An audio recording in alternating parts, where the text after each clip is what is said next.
नमस्कार दोस्तों, जय हिंद। एक बहुत बड़ी खबर भी है और एक बहुत दुखद खबर भी है। दिनेश फोगाट जो माँ से कल बात कर रही हैं, गोल्ड लेकर आऊंगी, अचानक से पूरा सपना सिर्फ उनका नहीं, उनकी माता का नहीं, करोड़ों लोग देख रहे थे कि वो मेडल लेकर आने वाली हैं। ओलंपिक्स में एक ऐसी घटना हुई जिससे सपना हमारा टूट गया। अभी अभी खबर आ रही है कि दिनेश फोगाट जो कि पहली महिला बनती हैं जो फाइनल राउंड में पहुंचती की, यहाँ पर वो पूरी तैयार थी कि गोल्ड मेडल जीत ले जाए, पर शायद नियति को कुछ और ही मंजूर। क्या हुआ है आइए बताने की कोशिश। Indian wrestler Vinesh Phogat out of Paris Olympics. क्यों? ओवरवेट होने। अब ऐसा कैसे हो सकता है कि कल उनका वेट ठीक था और आज बढ़ गया? इसके पीछे की भी कहानी हम आपको बताते हैं। बहुत सारे दिल है जो टूट चुके हैं। Wrestler Vinesh Phogat Paris Olympic से बाहर हो चुकी हैं। सिर्फ किस लिए आपको बता दें, 100 ग्राम ज्यादा वजन था। वो 50 किलो की कैटेगरी में रेसलिंग करती थी, पर 100 ग्राम वजन ज्यादा होने से डिस्क्वालीफाई कर दिया। बताया जा रहा था सूत्रों के द्वारा कि वो पूरी रात मेहनत करती रही। तो पता चला कि उनका वेट 2 से 3 किलो ज्यादा आ रहा है।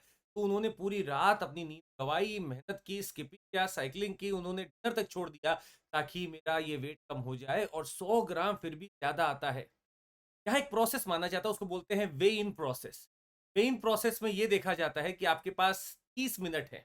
उस 30 मिनट के अंदर आपके जितनी बार चाहे आप उतनी बार वेइंग मशीन पे खड़े हो, और अगर वो वेइंग मशीन ठीक से एक बार भी आपका बता देती है तो कंसीडर कर लिया जाता है। पर यहां पर 100 ग्राम ज्यादा आया उस वेइंग मशीन में, और सारे के सारे सपने। इंडियन ओलंपिक एसोसिएशन से स्टेटमेंट भी आता है कि बहुत बड़े दुख के साथ हमें कहना पड़ रहा है कि हमारा जो क्वालिफिकेशन हुआ है विनेश फोगाट का, ये सिर्फ उनका नहीं सबका सपना था। और 50 किलो की कैटेगरी में जो इस बार वो रेसल कर रही थी, वहां से उनको डिस्क्वालीफाई कर दिया गया। उनकी अगर आप पूरी जर्नी देखें इस ओलंपिक्स में, तो पूरी डिटरमाइंड थी। गोल्ड इस बार पक्का हमारा था। प्री क्वार्टर फाइनल में इन्होंने यूसाकी को हराया था, या यूई सुसाकी को हराया था, जो 5 से 3 से हारी थी। मतलब 5 इनका था, 3 उनका था। और बता दें आपको, ये जो यूई सुसाकी कभी कोई मैच नहीं हारी है, ये कोई इंटरनेशनल मैच आज तक नहीं हारी है। दिनेश फोगाट ने इनको भी हराया। क्वार्टर फाइनल की बात की जाए तो यूक्रेन की ओक्साना को इन्होंने हराया, और सेमीफाइनल में विनेश फोगाट ने क्यूबा की रेसलर गुजमैन लोपेस को भी हराया। और इस बार वो फाइनल में जाके अपने झंडों को गाड़ने वाली ही थी। खबर सामने आ जाती कि वो 100 ग्राम से ज्यादा वेट हो गया है। अब अटकलें ये लगने लगी कि क्या अब हमें सिल्वर भी नहीं मिलेगा। सवाल जब पूछा गया वहां की ओलंपिक एसोसिएशन और कमेटी से, तो पता चलता है जो हमारा वेइन रूल्स है यूनाइटेड वर्ल्ड रेसलिंग का, कहा जाता है कि अगर कोई भी एथलीट अगर अटेंड नहीं करता है या फेल करता है वेइन को, फर्स्ट और द सेकेंड वेइन, तो एलिमिनेट कर देते हैं और वो कंपटीशन का कोई भी रैंक नहीं हासिल करता।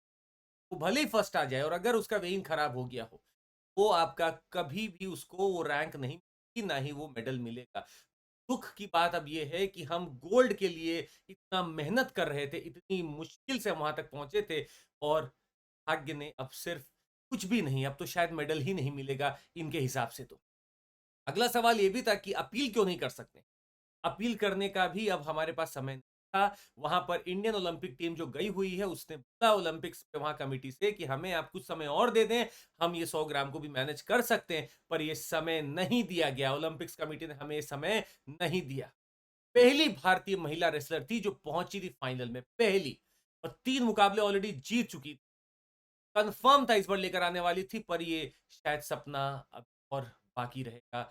शायद अगली बार ये उसको पूरा करेंगी, और बाकी लोग भी करेंगे। और आपको एक चीज और बता दें, सपना आज से नहीं देखा जाए।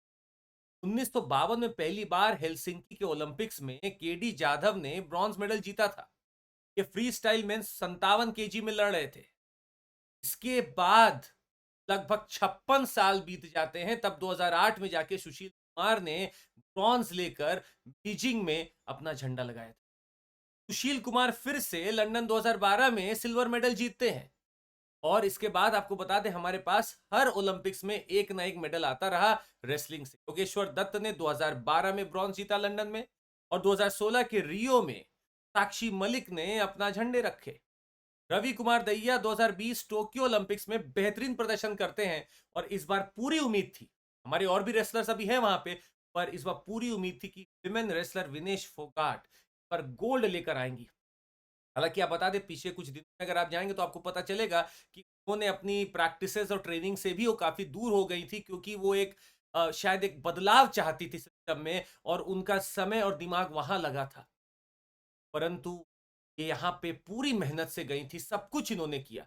लग रहा था बिल्कुल कि वो प्रैक्टिस्ड थी, वो पूरी एक्सपीरियंस्ड थी और उनके चेहरे पे साफ दिख रहा था जब वो कल अपनी माँ से बात कर रही थी, गोल्ड तो आना तय है। यहाँ तक कि उनके पिताजी से भी सुबह जब मीडिया वालों ने बात की तो पता चला था, पूरी प्रिपेयर्ड है, उनके दाँव जो है बिल्कुल सटीक लग रहे थे। बावजूद भी गोल्ड भारत में इस बार दिनेश फोगाट लेकर अब ओलंपिक्स कमिटी ने अपना निर्णय तो दे दिया है, अपील करने का चांस भी नहीं है। देखते हैं अब आगे क्या होता है, पर फिलहाल यहाँ से हम एक अपना मेडल और हमारे और भी ओलंपिक्स वहाँ पे है जो अभी है, हमें उनको प्रोत्साहन करना चाहिए और शायद अगली बार, इस बार नहीं तो अगली बार ज़रूर आप अच्छा जीत कर आएँगे, यही हमारा मैसेज भी है और सभी लोग जहाँ पे भी स्पोर्ट्स जाना चाहते हैं, ज़रूर एम कर सकते हैं हम लोग जाने में, हम सब में सामर्थ्य है। आज के लिए बस इतना ही, आपसे मिलते रहेंगे, आपको बता दें कि अगर आपको जुड़ना है हमारे साथ 12 महीने का आप कोर्स ले सकते हैं। हमारा जो सिर्फ 29999 में आपको मिल रहा है, आप सीएमसी कोड लगाएँ और जुड़ जाएँ हमारे साथ।